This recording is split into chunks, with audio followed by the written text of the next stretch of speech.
Hello, welcome to the first Fighting Fantasy video on the newly rebranded Battling Barrow channel. It's Halloween month, so I thought we'd do something quite spooky. We're gonna have a go at playing Vault of the Vampire here.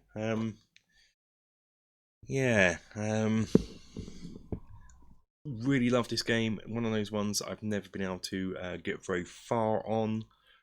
I thought we'd give it a go. I believe it's by Keith Martin. Oh, I love this map here. There's something evocative about this. Mortvania, kind of a bit like Transylvania, I guess, but this map, you can't really see it here because it's quite blurry as PDF that I'm using, but there's just something really evocative about this map and the location names. Really like it. In fact, I'm trying to look for a big print of this so I can hang it up in my room somewhere because I love it that much. Yeah. So let's have a bit of spooky ambience, shall we? Yeah, let's have some outside spooky ambience rather than just me waffling. Yeah, it's by Keith Martin. So yeah, illustrations by Martin McKenna. Classic illustrations in this. They are brilliant. Came out in 1989. I'm just adjusting the volume of this, so we're going to be starting outside, hence the background. Right, so you'll notice as well we have an extra stat on this. We have a Fae. If you look at the bottom there, that stands for Faith, which that will come into play throughout the game. Okay, so what we're going to do first, we need some really high stats. There might be a few do-overs here. I don't know why. I might as well just cheat from the get-go and just say we get top marks for all of them, but we'll see, shall we? We'll see.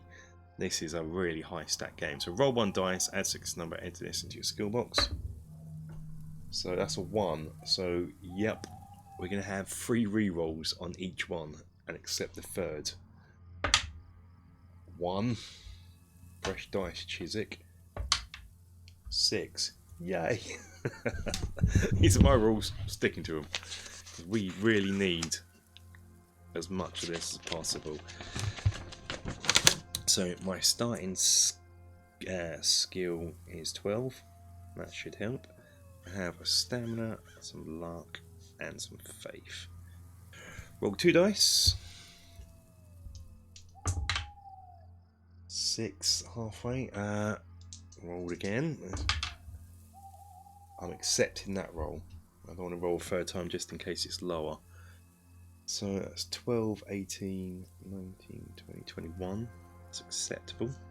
That is very acceptable. This is luck. I tend not to use luck too much, apart from when it tells me to test my luck. So we've got 3. Can you push it? We've got a 1. So really, because this next roll we've got to accept. 2. Damn it. That would have been much better if I kept the first roll. Oh well, 8. So roll 3 dice and add this number into the faith box. Okay. So we've got 10 for our faith. Do I keep that? I don't know what faith does. I can't remember. It's been years since I played this. Let's see if we get lower. Got 9. So I'm going to keep the 10. It was somewhat random. Okay, so that's my starting.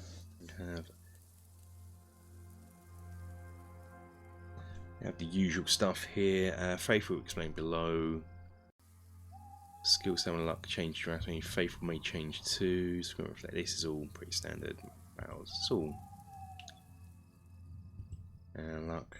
Like battles. Stamina provisions. 10 stamina things.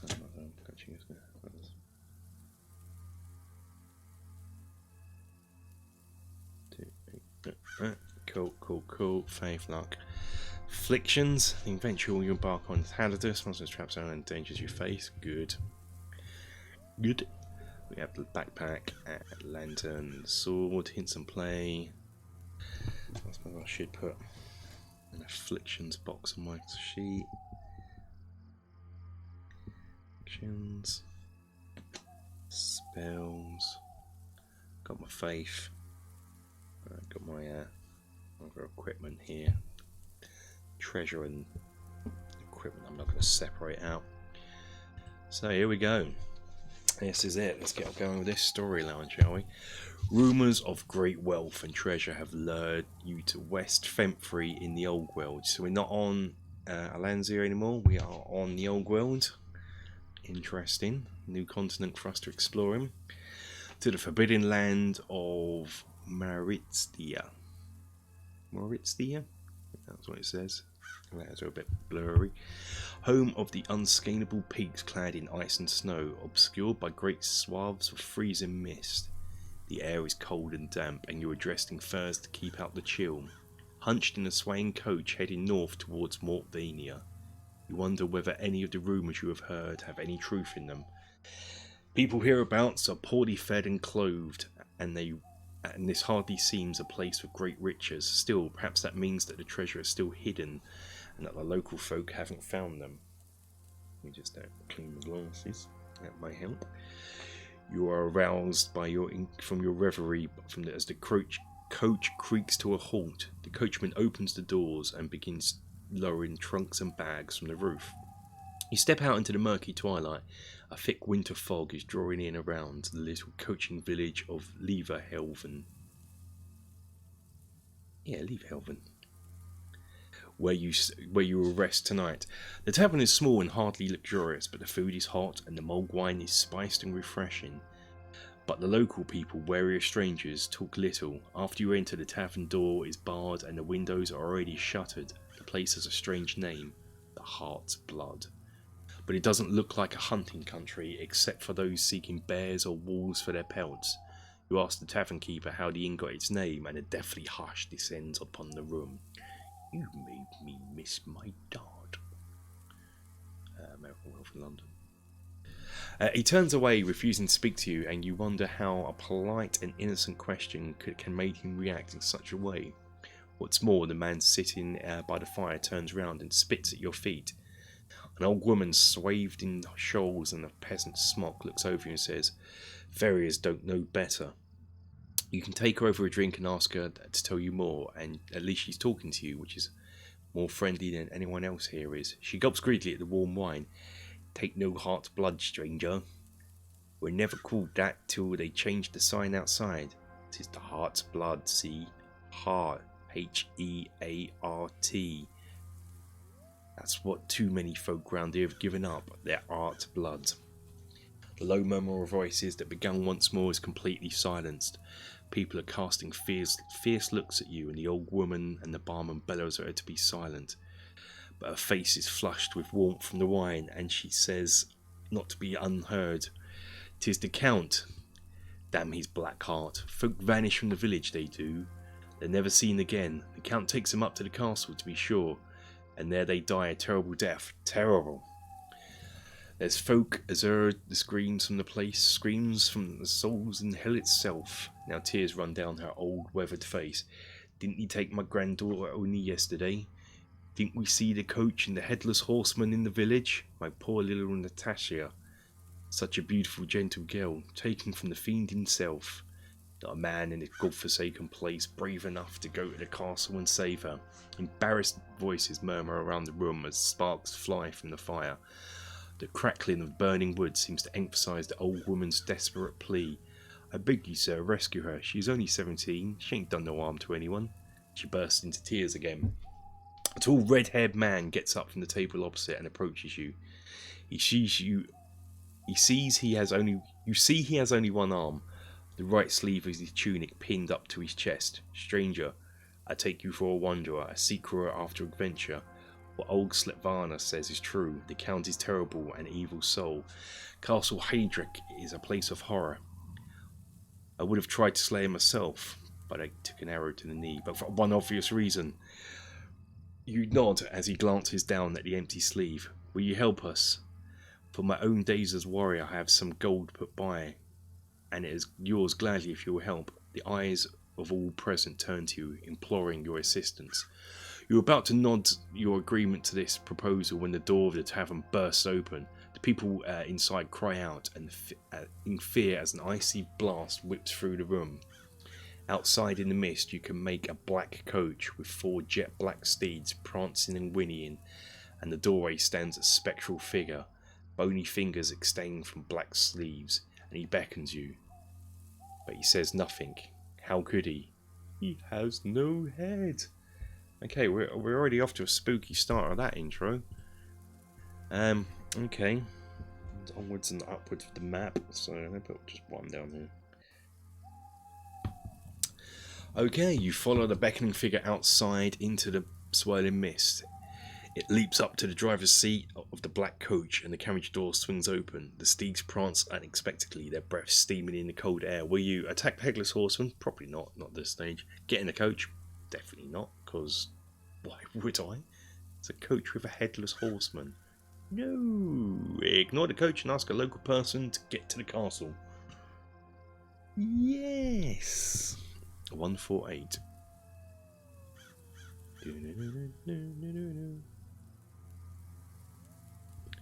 Oh, that don't look good, does it? I know, that could be a friendly person. We're alright, I like that. People are eager to tell you how to get to the castle, so we only got 148. That's my choice. They warn you that the road the carriage travels on is very unsafe. Only the ghostly vehicle can traverse it safely. They point out there's a small trail heading northeast through the forest and that leads to the castle. If you are lucky, you may avoid the forest's wild animals. There is a forester cottage along the way where you can rest and sleep. You'll have to cross the river though. A one-armed man in the tavern gives you 2 gold pieces for the ferryman. Okay, I'm going to put a gold thing down here. Gold, we got 2. That's good. We need that for ferryman. Remember that. Don't spend it. You set off along the trail and soon find yourself enveloped in the forest. The branches of the trees seem to be twisted and contorted into grotesque shapes, and in the air, a distant owl hoots and wolves howl. We can hear that now. Yeah. The forest floor is bare of plant cover and your boots crunch on the gravelly earth. It grows lighter and perhaps dawn is approaching, and then an arrow whistles past your ear and embeds itself into the tree trunk. In the gloom to your left you see a large bear lumbering towards you, and on the side a slim figure is knocking another arrow into the longbow, ready to fire at you. Will you attack the archer? Well, I'd have to get past the bear. Attack the bear, that means I'm going to have to attack a bear. Try to parley with the figure, whoever it is. Try to run and go, where's parley? Let's parley. We're going to parley. Let's do this. Looks friendly enough in that picture. Parley with the figure, whoever it is. 344. Yeah, looks friendly enough. I'm sure if I go, whoa, hold on there. You cry out that you mean them no harm. So yeah, whoa, I don't mean you any harm, but the woman has already loosed off an arrow which strikes you. Oh, darn it. Okay, lose 2 stamina points. Boom. Oh, I haven't set my stamina anyway, have I? Let's go up. So we got stamina 21. Now 19. 19. Skills. Luck was 8, yeah. Skills 12. My faith is 10. Okay. I think so. That anyway. Lowering her bow, she gestures to the bear, which growls but doesn't attack you. She walks over, apologising. Oh, you think so too? Bloody shooting arrows willy-nilly. She walks over to you, apologising, and says she is a forest ranger whose job it is to protect the woods. She did not expect anyone to be about at night to be up to any good. She binds the flesh wound the arrow made. Do I get my stamina back? No. Valderes, the ranger, is a friendly and helpful person. You tell her of your quest to rescue Natasia from the clutches of Count Hadric, and she looks serious. The Count is a very evil man. Fierce wolves and flocks of bats infest the land around his castle. The local folk say he steals away young women to be his slaves, or worse. But it wasn't always that way. His brother Siegfried, who was the count before him, now he was a decent and good man. She breaks off at the sound of a peal of thunder as heavy rain begins to splatter down with the bare branches overhead. Come on, let's get you away to the ferry, she says. You set off with her towards the river, and on the way she gives you some food to help you on a journey. Add 2 mil to your provisions. Yay, yay. Turn to 13. Should I eat those meals now? As you approach, a small wizard gnome scuttles out of his hut into the light of dawn and slides up to you. Grinning rather maliciously, he demands 2 gold pieces for the ferry across the boat.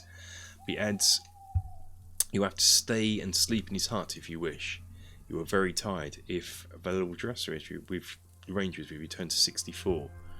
That's good, we've got her with us, so we'll go to 64. I wonder what happened. So if I took the carriage, would I still meet this dwarfy person?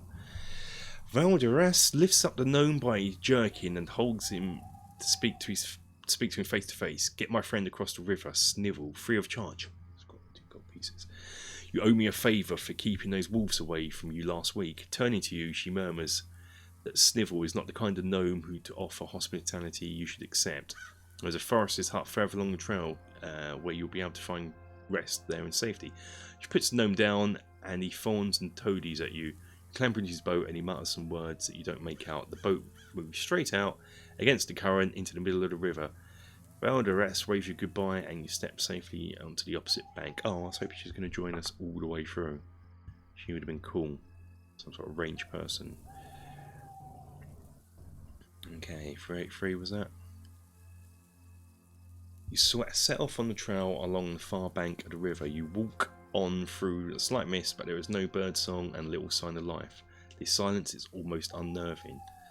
After some hours, you come upon a small stone cottage nestling in a clearing. A thin stream of blue wood smoke drifts lazily upwards from the chimney.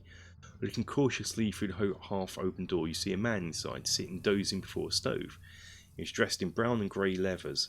There was a long carved knife in his hands. You see little else from where you are, although you can smell something good cooking in there. You did not sleep. If you did not sleep at the gnome's hut, you are getting very tired now. You must sleep here. You could attack the man, hoping to achieve surprise. No, why? I'm not some sort of beast. You can go in and talk to him. If you did sleep, no, I didn't. So I've got to do one of those. I'm not going to attack him, so we're going to go in and talk to him at 126.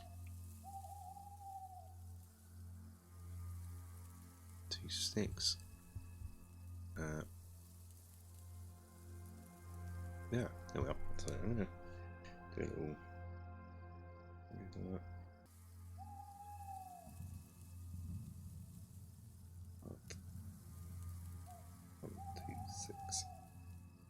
Okay, there we go. Just made some little map things going on. You cough, and the man, having woken, looks up nervously at you. He offers you bread and some hot soup from the pan. This will restore 4 lost stamina points. Yeah, baby. Okay, so let's cover 4 lost. I don't go above my starting level. Remember, new people who are not used to fighting fantasy. The forester, Barandrum,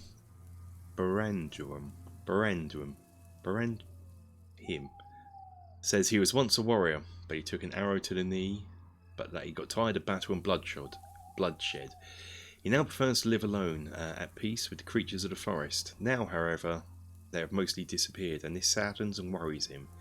He is sure that the evil is from Castle Hydric, and that is frightening away. You feel confident that you can tell him about your quest.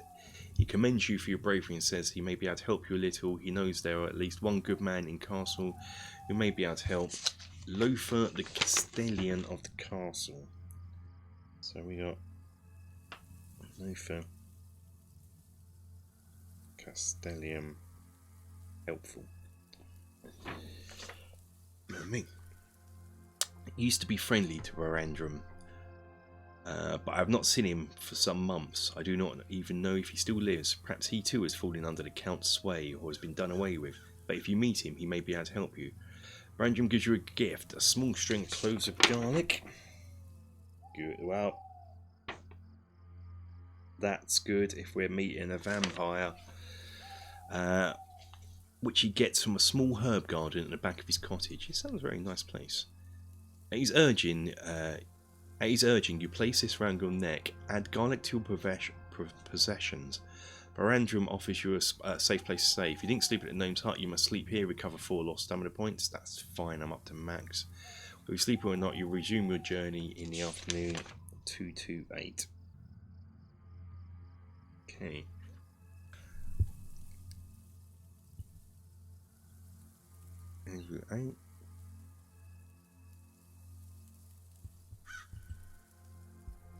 Okay. You head through the afternoon into the darkness of evening. You finally see a castle at the top of a hill. Roll 2 dice. If the total is less or equal to your skill. So we get a 7. Total is less or equal to your skill. Turn to 362. Let's go to 362. Total is less or equal to 362. Yeah, after 362. I wonder what this could mean. I have no idea. What is this for? You walk along the base of a narrow trail which leads up to a steep incline. Suddenly you walk out of the fog into a completely clear area, starkly illuminated by a 3/4 moon. Stands the brooding castle Hadric. So I guess if I'd have rolled over my skill, something bad would have happened to me. You walk up and enter the you can walk up and enter the half-open front gates. So I'm going to put that I'm at 362, and this is the castle. So I can. So let's have 326, which is the castle gates. 326 castle gate. Oh, you can walk around to see what you can make of the place. 50. Walk round. Okay. I'm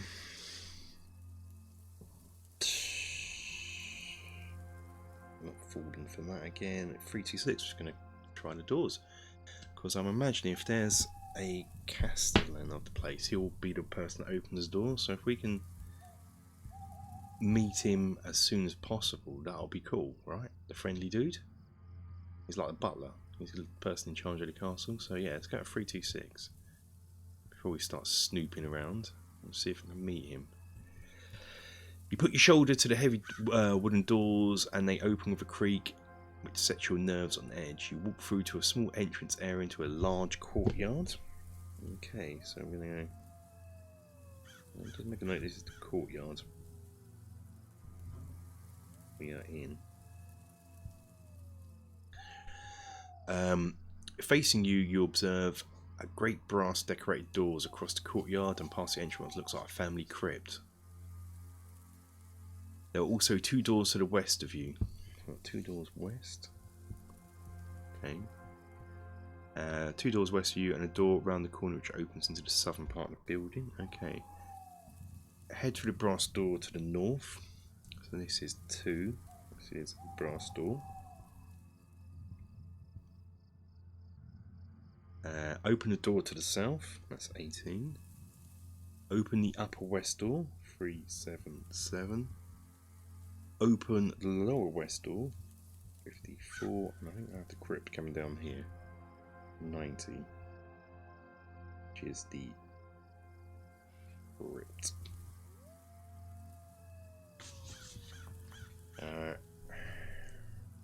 Brass doors at the north look a bit big.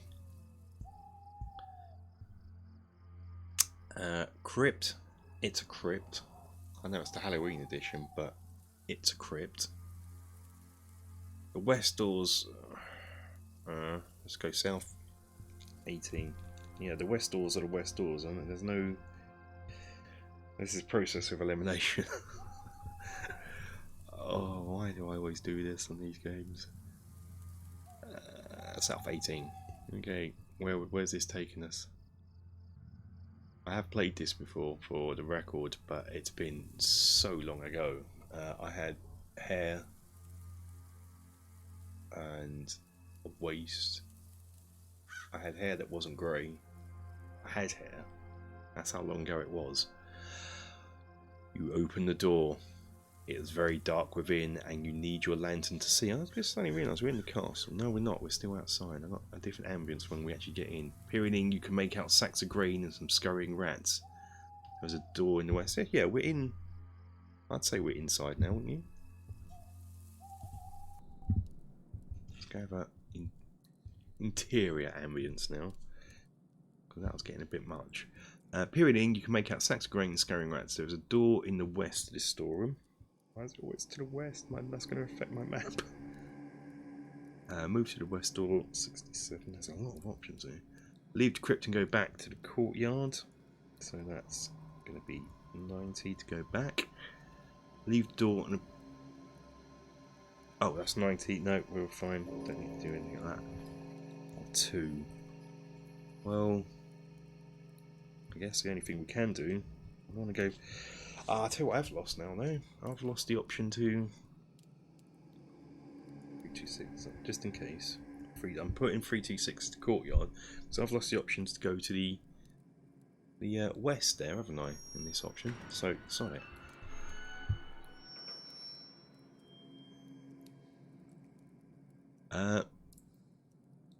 Well, no, we've tried a door in here. I'm not going to go back yet. I've come this far. It's the worst that can happen. We're just getting close to the door when the rats start to squeak. They rush forward to attack you. There are too many to fight. You can either open the west door and go through, or go back to the courtyard.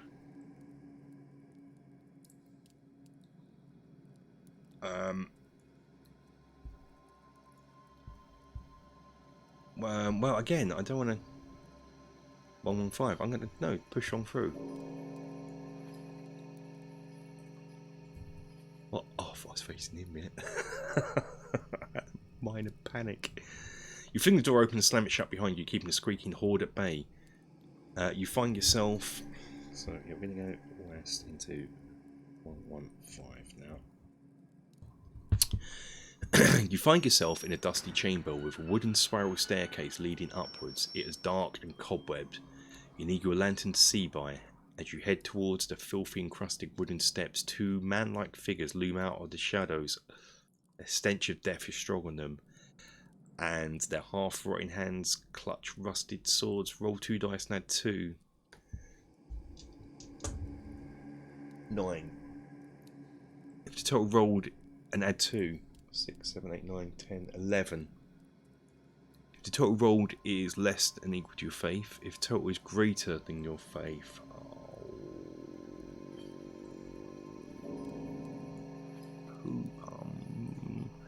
265.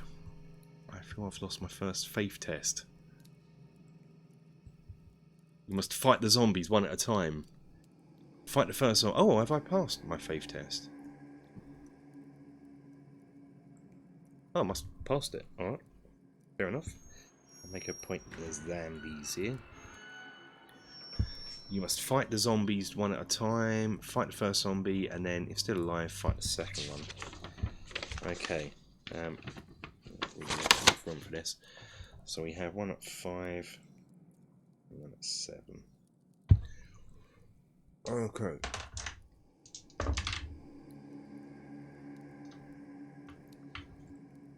That's 9 plus 6, 12, 15, and I have, yeah, so going down to 3. It's fine. 12, 17. Yeah, I was a bit worried then. These zombies are quite skillful. Yeah, done him. That's the first one dead. Second one, who has a higher skill. Oh, I'm struggling here. I can move my dice tower closer to me. Oh, this don't look good, does it? I don't know though. 6, 13, 14. Yeah, I've done him on that one. 5. Maths on the fly. Hey. Yeah, done him again. Yeah, 2 more hits and we are victorious. Yep, 1 more hit and we are victorious. Yeah, we've done him. Excellent. If you win turn to 311.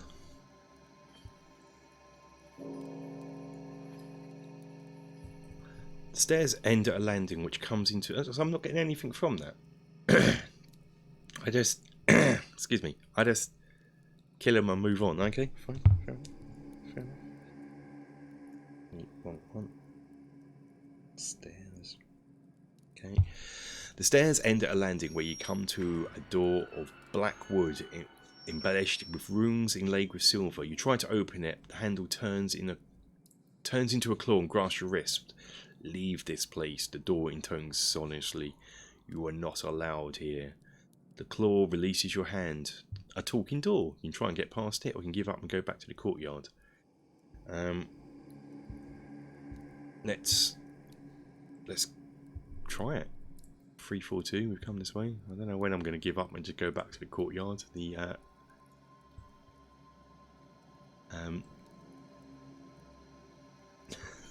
It does seem like it's trying to force me to get back away from this where I'm going, doesn't it? You hammer on the door with the hilt of your sword, trying to avoid damaging its blade. The blade retaliates. The door retaliates by jabbing you firmly in the midriff with a metal doorknob. Eventually, you break the door down, and you have to take some damage in the process. Roll 1 die. The number rolled is the number of stamina points you lose. Oh, goody. Well, these dice have been rolled in 1s, but now they're rolled as 6. 4. Alright. 4. So it's 1, 2, 3, 4. Okay. There's a number of stamina points you lose before you manage to smash the door down. Beyond the stairs, continue upwards, you see a dim light of a bell tower. I thought I could hear a bell. You also hear the high-pitched squeaking and fluttering. You can either press onwards, turn to 33. We are pressing onwards.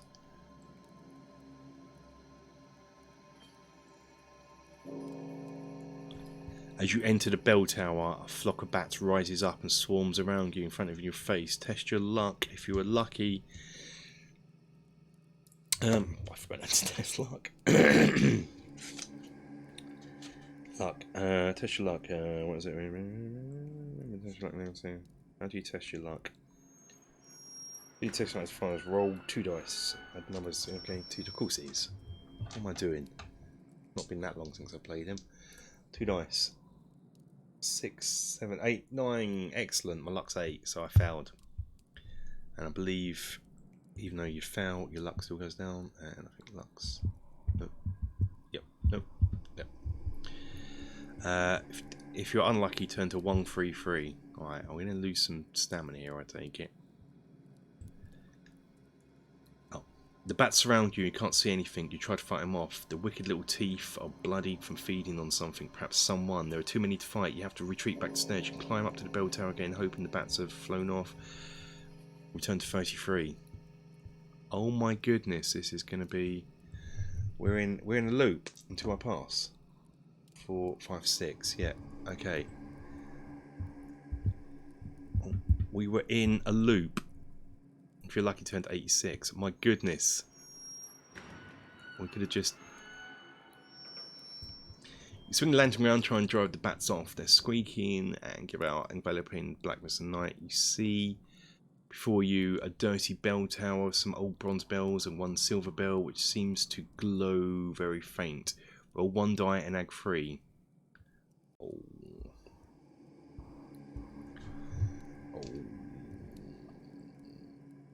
Well, 1 die and add 3. Be low for 7. That is less. If it's less, so we're on 86. I'm going to say we've got to 86. Okay. Bell tower. Oh, I don't know if faith is rolling low is good. Roll less or equal to faith, turn to 179.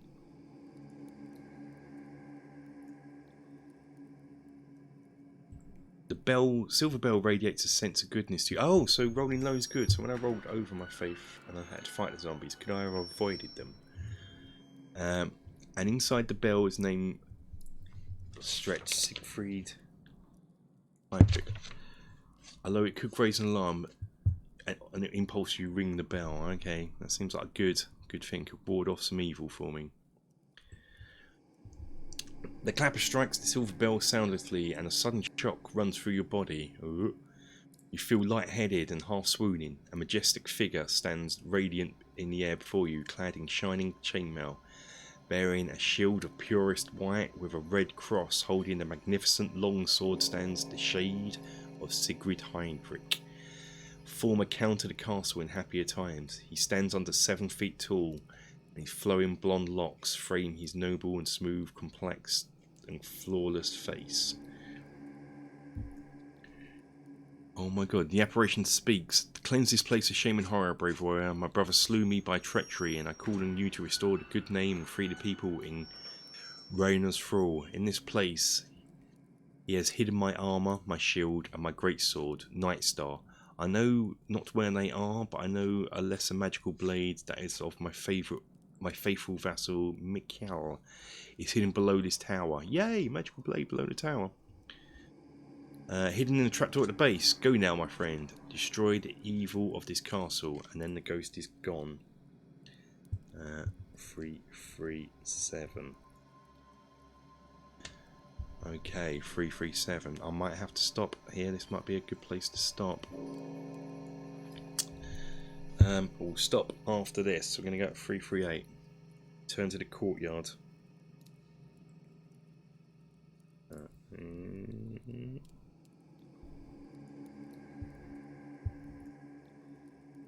3 AM. Just making a note because that is where we're going to carry on from.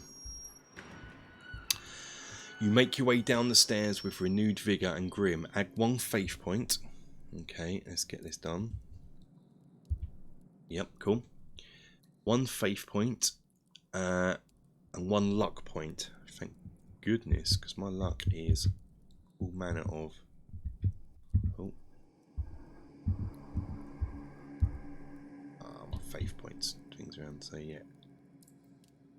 And what I'm going to do is I'm also going to eat a meal on this spot. So I'm going to cross a meal off and get that added on, so we know where we're at. At the base of the tower you find concealed trapdoor and retrieve the sword Sigrid described. A magic sword to your possession. A magic sword is not a powerful one. Don't care, it's a magic sword. I've got garlic and a magic sword. It does not add anything to your skill when you use it. However, creatures lurking about which can try and hurt you only by magical weapons. So the sword is very valuable. Yeah, that's cool. D&D. Like that. Also, when you're told to do so, it will shine brightly in the dark. You need not use your lantern again. Turn to the courtyard. So we're going to leave it there. That's the first part. And we'll pick this up a bit later on. We're going to have to make quick progress. We're only still in the courtyard here. But yeah, that's it for this one. I hope you've enjoyed it. Until the next video, guys, take care. I don't know when it'll be. We're on a freeform schedule at the moment. Could be next Friday, could be before. Who knows? Halloween month.